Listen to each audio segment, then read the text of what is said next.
Hey YouTube, what's up? It's your boy Doug, all about addiction. And the last time I did a video was the first time I did a video in quite some time, several years. My last video was day 3 of Kratom withdrawals, and I wasn't feeling too awfully bad in that video, but I wasn't feeling too awfully good either. I can now report to you on day 6 that it's a world of difference. Let's jump into it and let's talk about it. I haven't had any cravings or desire to use Kratom again, and I've still got almost a full bottle right here. It hasn't been a problem for me to get off Kratom this time. The last time, the first time I tried to get off in about three and a half years was in February, and I lasted 8 days, and I had PAWs real bad from that. And this time there's no PAWs. So, but that is something that I'm beginning to see in my,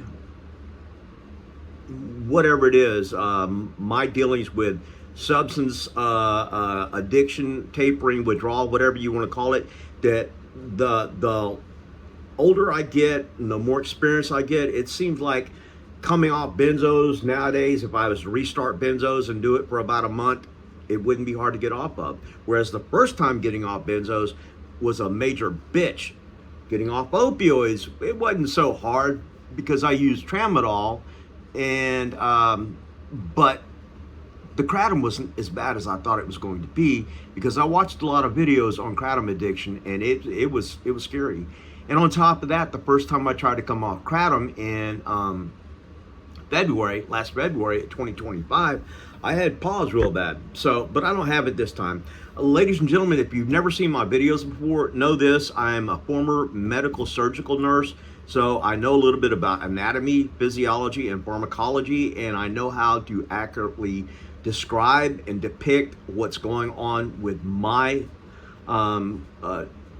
withdrawal. And to tell you the truth, there hadn't been a withdrawal. There's never been a desire or a craving, either back in February or this time in May of 2025, to ever go back to Kratom.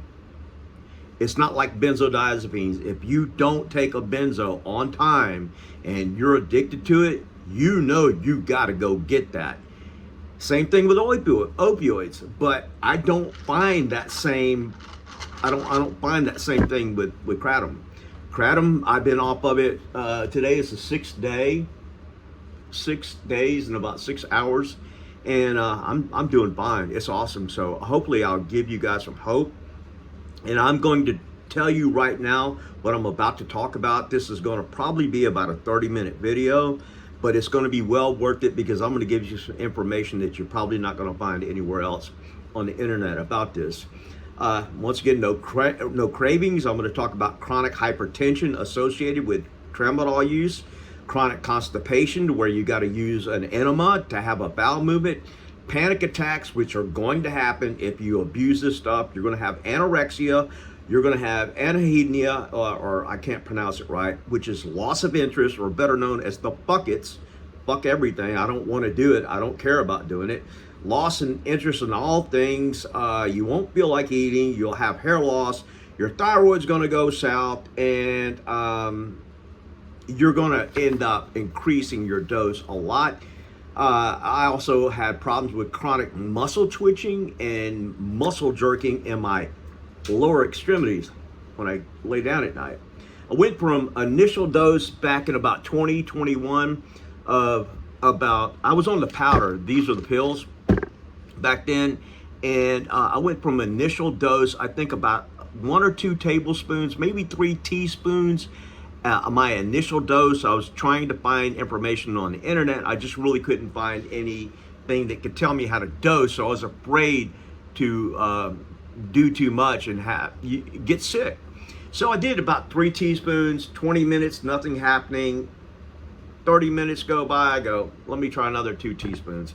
Another 20 minutes, nothing happens, another 2 teaspoons. So in about an hour's time, this really bad back pain that I had, it went away. And on top of that, I had this incredible warm, fuzzy feeling, like you're wrapped up in a warm, fuzzy blanket. And I was like, I really like this stuff. I liked it better than opioids. So I experienced that, and I went from 3 teaspoons.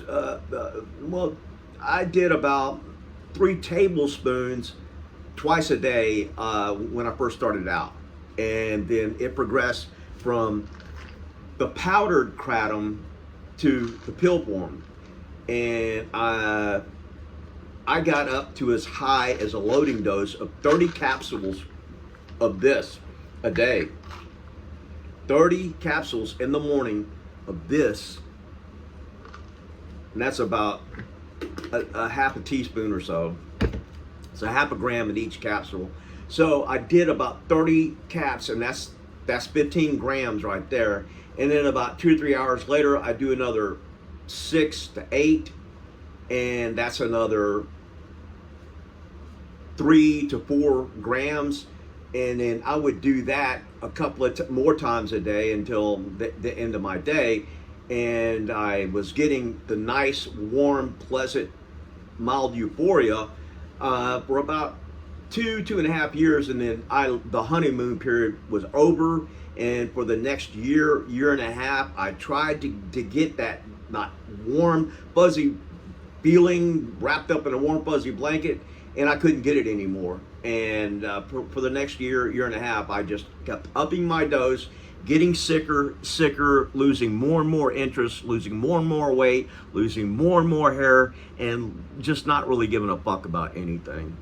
And so I decided last February I was going to come off, but that didn't turn out right. I had 8 days of sobriety from it, and had to go back on it because I have a labor intense job that I was working at the time, and so I had to restart this to get through my work. But thankfully I started getting Social Security, because now that I'm 62 I can do that. And I said, when I get on Social Security, I am going to get off this shit, and then when I leave my other job, I'm really going to get after it. So 6 days ago, May 17th, Saturday, May 17th, I began the process, and I am so freaking thankful. So I don't know how many grams a day, probably 20-25 grams. It's insane the amount of kratom I was doing. Okay, I think I just talked about this. This is about being on kratom 2 times. Now let me tell you something that is going to happen if you continue to do this. You're going to end up with chronic high blood pressure.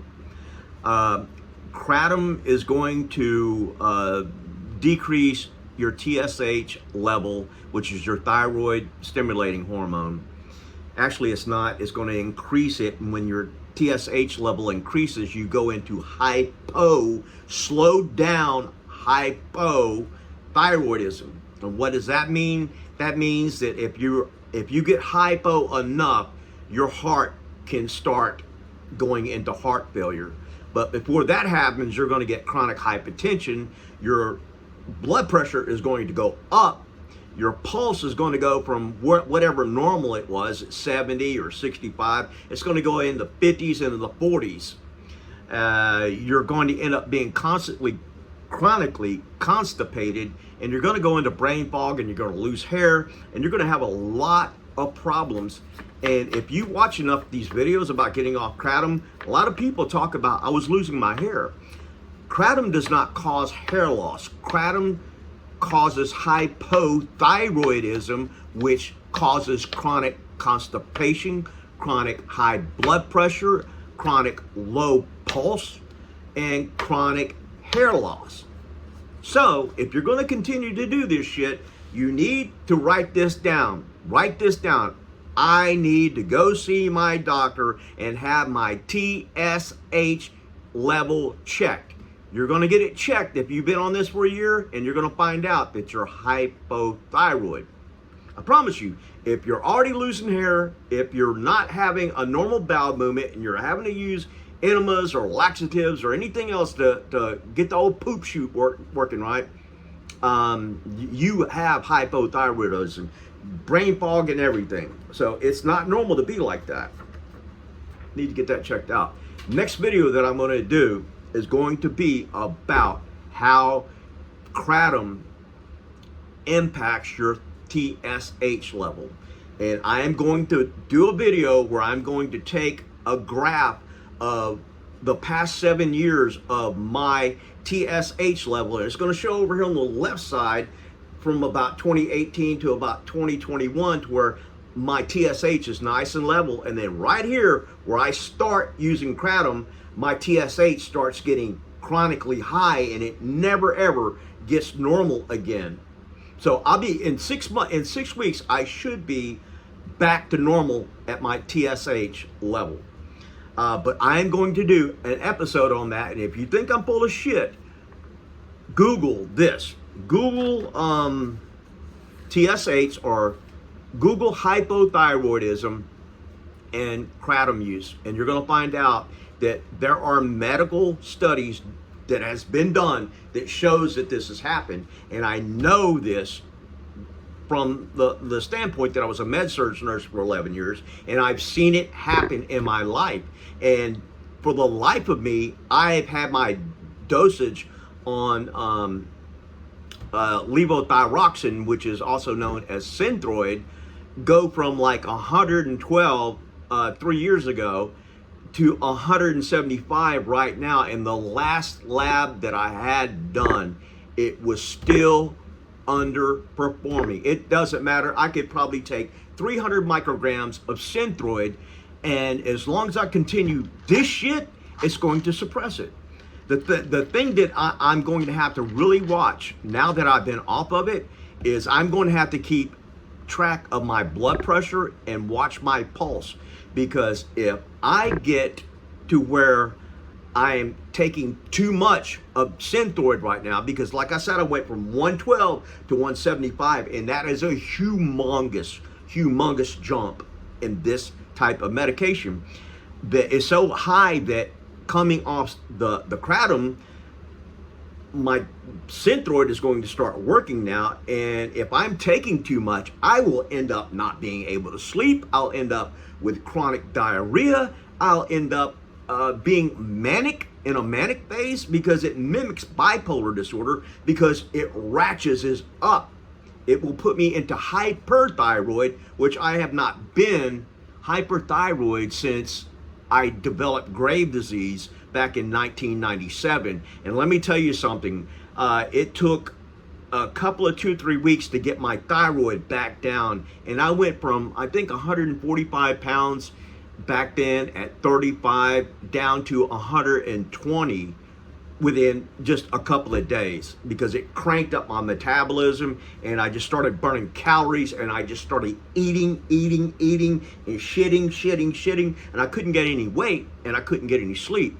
And they didn't give me enough benzos to help with this either.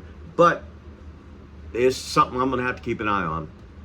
Another problem that I've dealt with, and maybe you've noticed this if you've taken enough, is chronic, well, I wouldn't say chronic. I've had 3 panic attacks in the past 3.5 years, and the last, and all 3 of these have been in the past year. The past year to the past year and a half, the honeymoon is over. When I dose with Kratom, I no longer get euphoric. I no longer feel good. I'm just dosing, I guess, to keep the maintenance dose up, but I don't get that warm fuzzy feeling anymore. And what I get a lot of times is a lot of anxiety, chronic anxiety, because I'm ingesting too much of this stuff. And there has been 3 times that I had 3 panic attacks, and each time it was very, very scary. The first time happened about a year ago.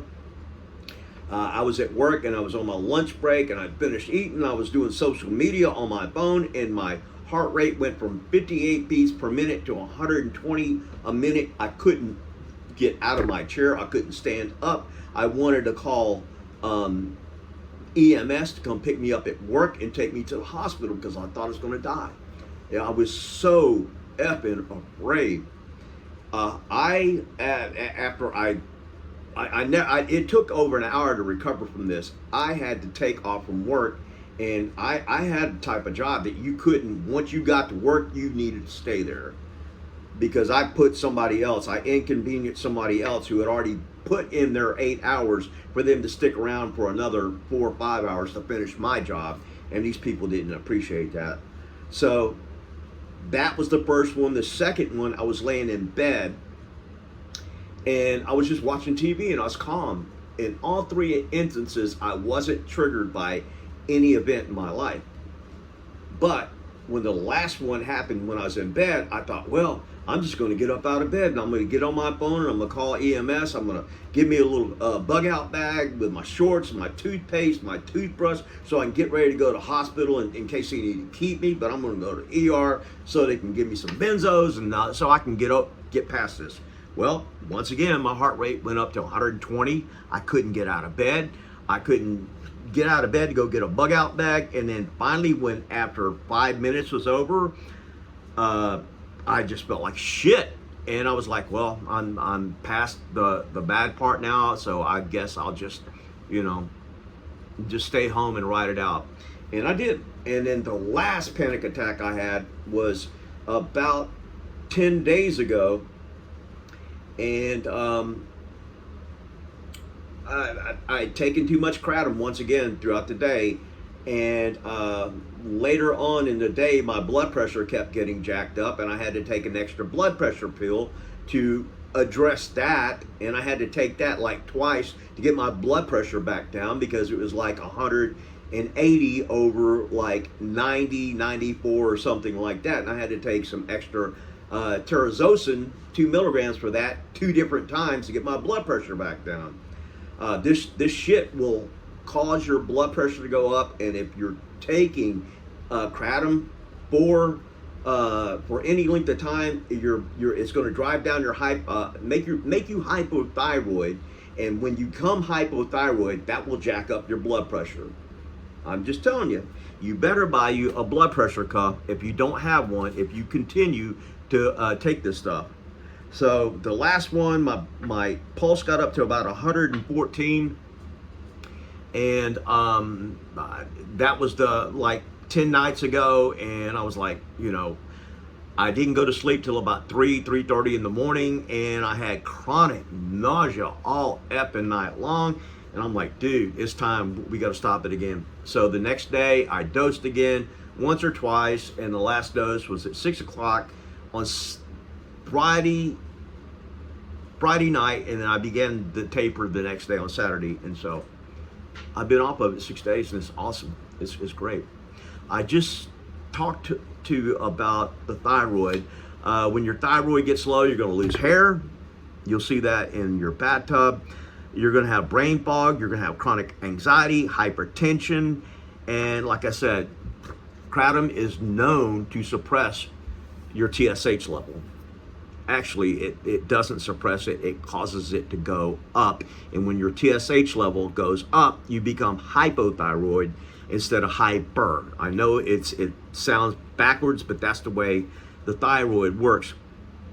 Here's something that I really want to talk about. Chronic constipation. When I was on opioids for 3 years, I had to use enemas for those 3 years. I was on oxycodone, 30 milligrams 4 times a day, and I thought I enjoyed it until I got off of it. And then I was off of that like 2 or 3 years, and then I started the Kratom, thinking that Kratom was going to be okay and not addictive and not a problem, but it turned out to be one. And like I spoke of all the other problems, another problem that is very, very embarrassing is the fact that I couldn't shit for 3 years. The only way I could go to the bathroom was to get an enema. So, you go to the store and buy those and then stick it up your butt, squeeze it up in your butt, and you have like 2 or 3 of them before I could go. And that was when I was on the road away from home. When I was at home, I ordered one of those big red enema bags or orange enema bags, holds about 2 liters of fluid, and you put a little soap suds in there. Get you a soap suds, warm, tepid enema going, and then you take the hose and you put the bag up there on the shower curtain and on the shower curtain rod, and then I did that for like past 3 years when I'm at home. And I tell you what, I was really fearful because when I quit back in February, those 8 days that I was off, I never once had a normal bowel movement.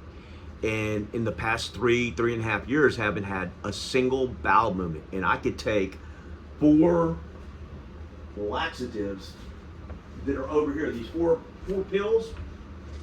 I could take, well, this is Tylenol, but I'm telling you, 4 pills, and then take this 3 times a day, and still no bowel movement while you're on Kratom. It just shuts your bowels down. But that's what opioids do. They induce chronic constipation. So 2 days ago, I couldn't believe it, man. I couldn't freaking believe it. Because up until 2 days ago, I still had to use that enema a couple of times, like every other day.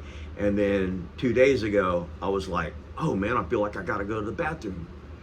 Well, I couldn't go. I was still constipated, but this time I got those glycerin suppositories, and I, used one of those, and like an hour later, boy, I sat down and boy, we went to town. I was so happy of those turds, man. Almost took me a picture of them because I hadn't seen, a bowel movement in 3 years. And I know you're probably thinking, oh, that's disgusting. In any other circumstance, it really is. But when you have not had a normal bowel movement in over 365 times 3.5, over 1,000 days, you're pretty happy to see those little turds floating around in the bowl. Ladies and gentlemen, that's going to do it for this episode of All About Addiction. And on Kratom, I am going to upload the next video pretty soon, and it's going to be about how Kratom affects your thyroid stimulating hormone and induces chronic hypothyroidism, which brings about brain fog, chronic anxiety, chronic hypertension, chronic low pulse, and a myriad of other things on top of losing your hair. And it's going to happen. It's not one of those things that it's a subjective thing that only some people are going to have. If you take a high enough dose of this frequently every single day, multiple times a day, you are going to have this problem. So you need to figure out, do I want to continue to stay on this shit and damage my kidneys, my arteries, my heart, my whole body, and feel like shit? Or do I decide to come off of this? I will give you some information on this, and in the meantime, go on Google and Google thyroid plus or thyroid and Kratom and see what the results give you. There's already been in-depth medical studies on this to show that Kratom does F with your thyroid. Ladies and gentlemen, that's going to do it for me. Adios. See you next time around, baby.